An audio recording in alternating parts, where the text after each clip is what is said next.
Subscribe our YouTube channel and press the bell icon to get our every video notification. बिस्मिल्लाहिर्रहमानिर्रहीम अस्सलामु अलैकुम। एक बार फिर हम अपने तमाम दोस्तों को अपने YouTube चैनल और Facebook पेज पर खुश आमदीद कहते हैं। दोस्तों आज की वीडियो आप बहुत मज़ा आएगा, मैं कहता हूँ। ख़ास करके वो लोग मेरी तरह जो तो इससे कमज़ोर टाइप के हैं ना, उनके लिए बड़ी ठिका के लगने वाली है। अच्छा, ख़ुद की नहीं लिखी हुई है, सैयद सुलेमान नदवी रहमतुल्लाह अलैह एक बहुत बड़े आलिम हैं, उनकी किताब से ये मैंने कोड की है। मैं उम्मीद करता हूँ कि आप दोस्तों को ये कहानी बहुत पसंद आएगी और बहुत अच्छा लगेगा आपको। किसे बोलते हैं वो गुरुजी, बिना टाइम ज़ाया किए चलें शुरू करते हैं। कहते हैं कि एक गाँव के लोगों की आदत थी कि वो अपनी धाक बटाने के लिए अपने जिस्म पर रहियतनाक किस्म की चरिंदो परिंद की सूरतें बनवाते थे, यानी टैटूज़, जिसको हम आज के दौर में टैटूज़ कहते हैं, कि जिस्म के ऊपर वो बनवाते थे। तो गांव के एक पहलवान को भी शौक चढ़ा कि क्यों ना अपनी धाक बटाने के लिए मैं भी जिस्म के ऊपर जो है ना, अपनी पीठ, अपने कमर के ऊपर एक खौफनाक किस्म के शेर की तस्वीर बना दूँ। चुनांचे वो एक माहिर के पास गए और माहिर ने कहा कि चलें जी, तुसी बैठ जाओ, लेट जाओ, मैं बनाता हूँ।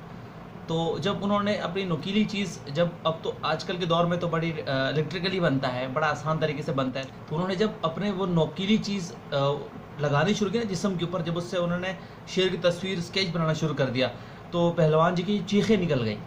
पहलवान ने पूछा कि साहब जी, कौन सा हिस्सा बना रहे हो शेर का जो इतना उसमें आप जिस्म में छेद कर रहे हो? उसने कहा अभी तो मैं दुम बना रहा हूँ। उसने कहा दुम को दफ़ा करो, वैसे ही शेर बनाओ, दुम के बगैर बना दो। उसने कहा ठीक है, मैं दुम के बगैर बना देता हूँ। लिहाजा माहिर ने उसकी बात मान ली। उन्होंने दूसरी तरफ से जो है ना फिर वो ज़ख़म लगाने का अमल शुरू किया। तो तकलीफ़ के बावजूद पहलवान जी फिर घुर्राए कि फिर क्या हिस्सा बना रहे हो, इतना जिस्म को ना तकलीफ़ दे रहे हो मेरे। तो उसने कहा कि सर जी, अभी मैं जो है ना कान बना रहा हूँ। उसने कहा कि ख़बरदार, जो तुमने कान बनाया शेर का, मुझे कान नहीं चाहिए, मुझे बग़ैर कानों वाला शेर बना के दो। चुनांचे माहिर ने अब दूसरी तरफ से आया और फिर उसने दूसरी तरीके से वो अपनी सुई चबोनी शुरू कर दी। तो अब फिर तकलीफ़ होने लगी पहलवान जी को। कहा कि अब क्या बना रहे हो? कहा कि जी अब शेर का पेट बना रहा हूँ। अच्छा यार, पेट से याद आया, रमज़ान है तो मैं ज़रा पेट पूजा कर लूँ, थोड़ा सा पानी पी लूँ। अच्छा जी, तो उसने कहा कि यार अब पेट बना रहे हो, तो उसने कहा यार क्या ये शेर पेट के बगैर नहीं बन सकता, क्योंकि मैंने बहुत तकलीफ़ हो रही है। माहिर परेशान भी हो रहा है और माहिर जो है वो हंस भी रहा है कि यार ये कौन सा शेर है जिसमें नाक भी नहीं बनाओ, दुम भी नहीं बनाओ, पेट भी नहीं बनाओ।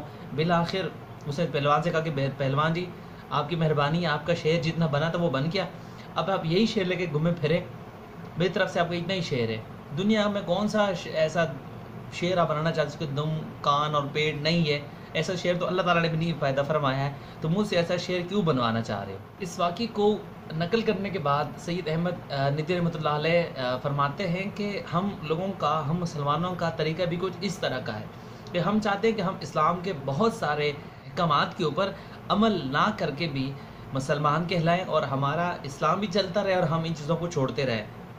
रमज़ान आपके सामने है, मैं बहुत सारे इस पर बात नहीं करूँगा ना। हाल ही ने शायद इसी तर्ज अमल को देखते हुए ये शेर फरमाया था, मगर मोमिनों पर कुशादा है राहें, मगर मोमिनों पर कुशादा है राहें, ना इस्लाम बिगड़े ना ईमान जाए। और दोस्तों, शेर शायरी की बात हो और डॉक्टर अल्लामा इकबाल रहमतुल्लाह अलैह का नाम ना हो तो ये तो नाइंसाफ़ी हो जाएगी। और इसी मौके पर उनका एक शेर बनता है जो इसी वाक़े से रिलेटेड है।